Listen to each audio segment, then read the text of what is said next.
'n halfuur vroeër. Markus 1 vers 35 sê: Vroegoggend, toe dit nog stikdonker was, het hy opgestaan, buitentoe gegaan en na 'n verlate plek vertrek. Daar het hy gebid. Jesus het graag soggens gebid. Dit bly maar ideaal vir 'n stilte tyd, wanneer alles vars en stil is. Staan 'n halfuur vroeër op, maak koffie en begin jou dag met God.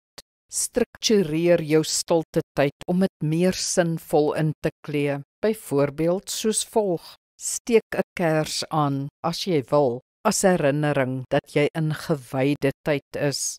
Tree uit die wêreld uit met iets standaard, soos 'n psalm of die Onse Vader, of betree sy voorhoewe met 'n lofgebed. Lees een hoofstuk uit die woord, aandagtig en hoorbaar. Vra: Here, wat sê U? Dink rustig oor God se boodskap vir jou. Bid dan oor die woord en dit wat op jou hart lê. Weereens saggies hoorbaar. Neem 'n tydjie. Dis hoe 'n gewone stilte tyd lyk.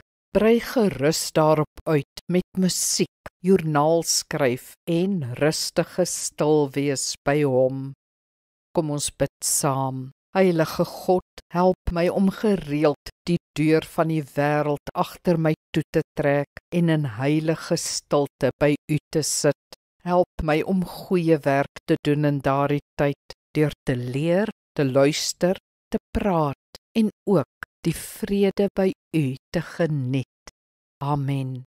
Die Here seën jou.